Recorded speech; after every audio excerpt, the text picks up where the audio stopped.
Continuando con la lista de oradores, tiene la palabra el senador Domenech. Gracias, señora vicepresidente. Debemos comenzar diciendo que los gritos no dan la razón a nadie. Soy un enamorado de Hispanoamérica. Me consideraría muy feliz si pudiera con mi pasaporte uruguayo ser ciudadano de México, de Cuba, de Guatemala, de Honduras, El Salvador, y así recorrer cada una de las naciones hispanoamericanas. Silencio, por favor. Cuya unidad constituye mi mayor sueño. Y es cierto, no lo voy a ver realizar porque mi horizonte vital no me lo va a permitir. Podría ser ciudadano español, lo es la mayor parte de mi familia. Podría ser ciudadano argentino, país al que tanto le debo.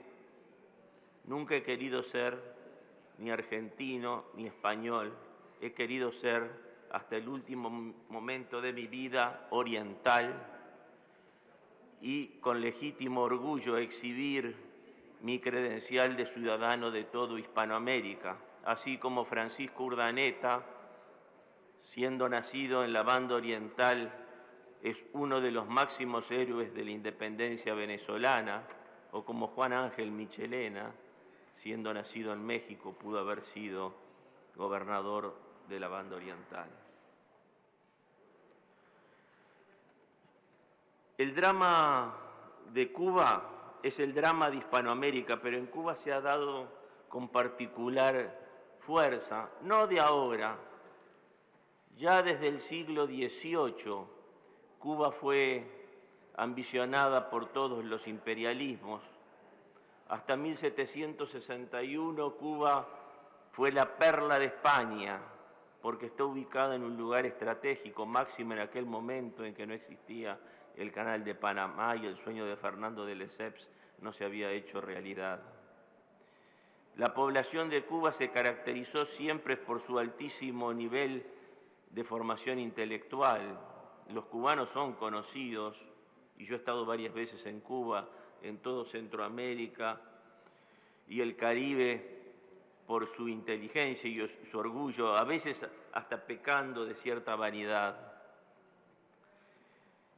Las desgracias de Cuba comienzan como las desgracias de toda Hispanoamérica, con la política centralista autoritaria y discriminadora para los hispanoamericanos de los Borbones, particularmente de Carlos III, ¿no? Tan adorado en España, constructor de la Puerta de Alcalá, de la Fuente de las Cibeles, de la Fuente de Neptuno, conocido vulgarmente como el alcalde de Madrid,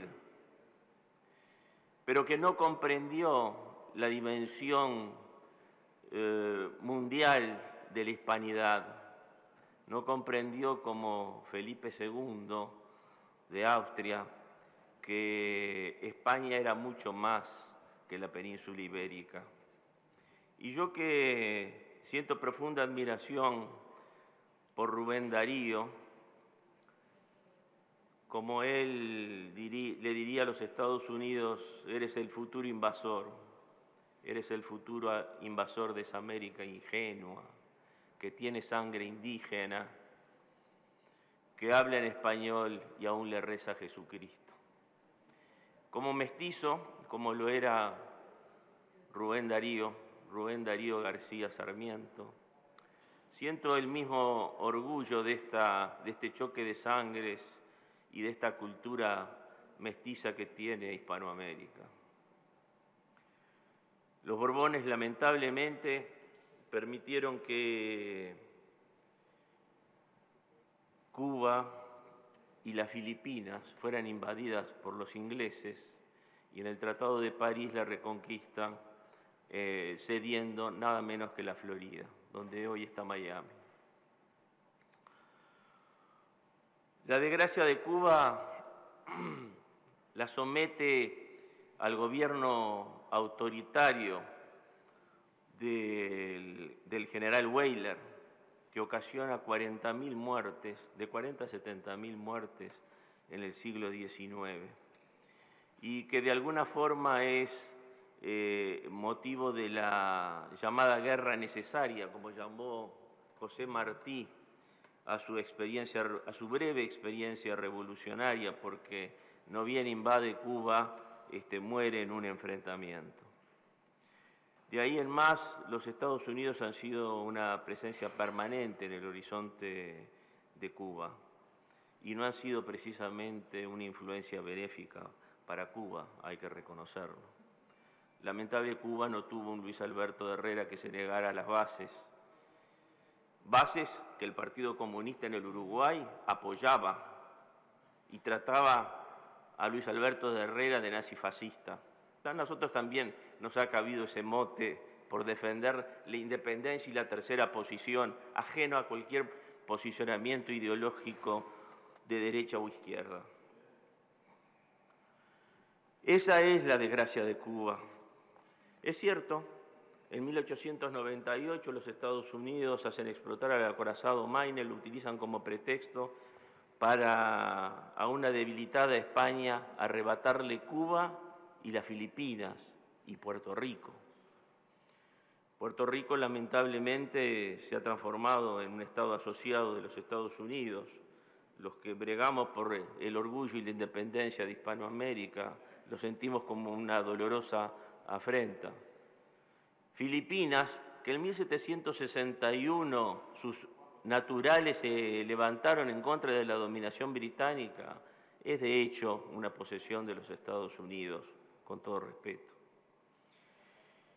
Cuba estuvo sometida a la enmienda Platt desde los albores de su independencia hasta la séptima conferencia panamericana, en que los países de América sentaron los principios como el herrerismo de autodeterminación y no intervención.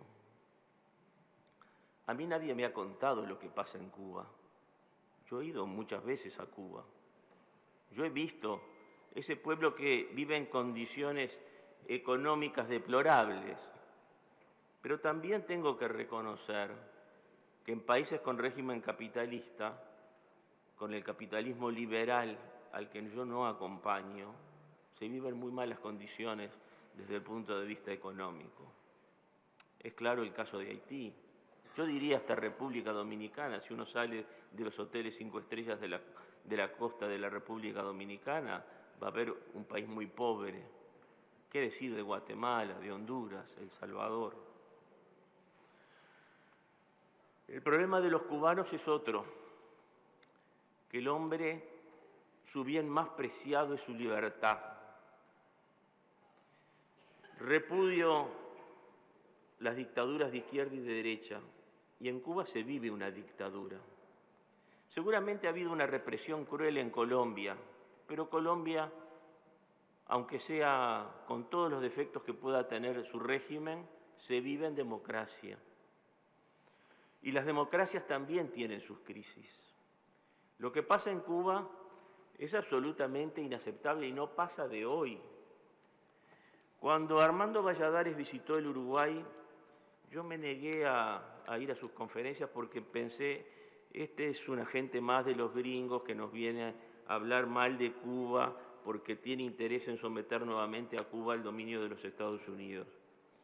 Me equivoqué.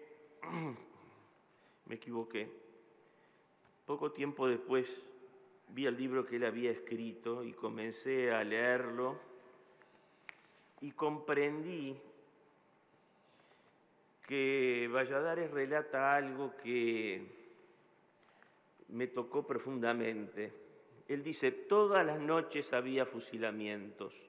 Los gritos de los patriotas de ¡Viva Cristo Rey! Abajo el comunismo, estremecían los fosos centenarios de aquella fortaleza. Cuando escuchaba las descargas de fusilería, el horror se apoderaba de mí y me abrazaba a Cristo con desesperación. Yo había llegado a la cárcel con formación religiosa. Por aquel entonces mis creencias eran genuinas, pero probablemente superficiales, pues no habían sido sometidas a una dura prueba. Tenía y mantenía la religión que habría aprendido en el hogar, en la escuela, pero era algo así como quien adquiere buenos modales o las primeras lecturas. Me sentí muy identificado con todo esto. Sin embargo, aquella mínima cantidad de religiosidad había sido suficiente para señalarme como un enemigo de la revolución comunista y estaba seguro que de alguna forma contribuyó a convencer a los de la policía política de que yo era un peligroso adversario, aunque en estado potencial. Muy pronto comencé a experimentar una modificación sustancial en la naturaleza de mis creencias. En primer lugar, me abracé a Cristo. Quizás por miedo a perder la vida, porque estaba en peligro de ser fusilado, pero aquella forma de acercarme a Él, aunque humana, me pareció incompleta, utilitaria. Sin embargo, cuando estremecido de dolor veía partir a aquellos jóvenes llenos de valor, a morir frente a los paredones gritando ¡Viva Cristo Rey!, comprendí de pronto, como una revelación súbita, que Cristo no solo servía para que yo le pidiera que no me matara, sino también para darle a mi vida y a mi muerte, si llegaba a suceder, un sentido ético que les dignificara. Creo que fue en aquel momento y no antes cuando el cristianismo, además de ser una fe religiosa, se convirtió en una forma de vida que en mi particular circunstancia solo podía concretarse en resistir, pero con el alma llena de amor y de esperanza.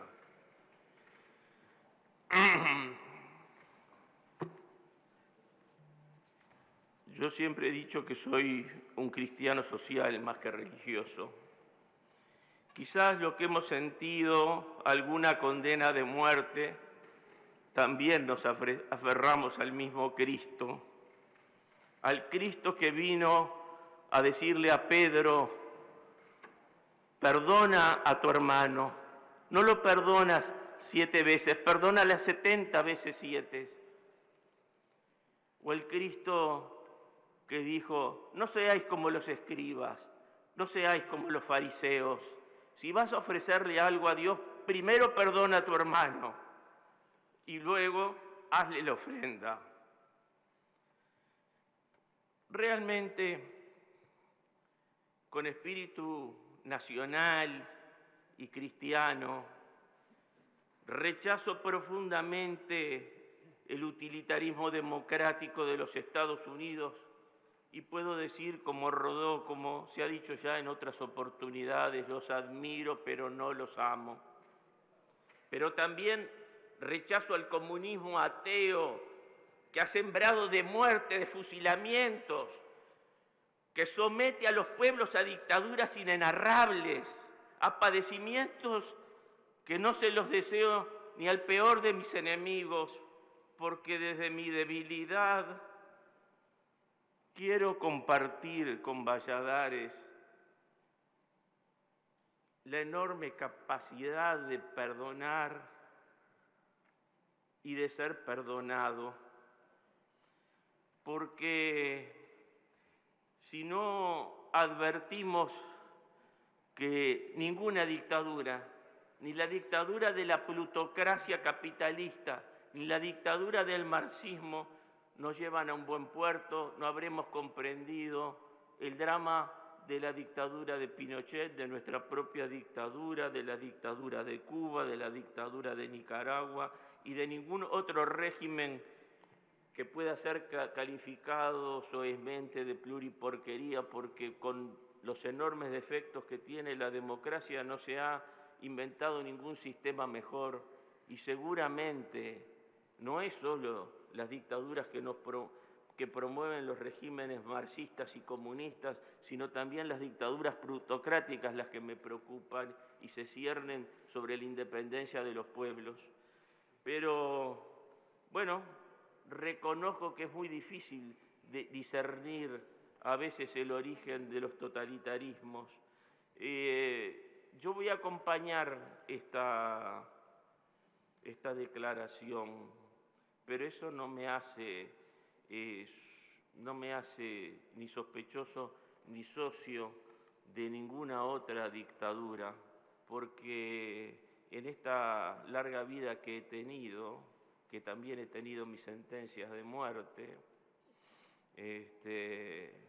me afilio con desesperación al perdón cristiano, a la resurrección de los muertos, y quizás Cuba esté viviendo su apocalipsis, pero detrás del apocalipsis viene sin duda la parusía, y yo me afilio a la parusía de Cuba.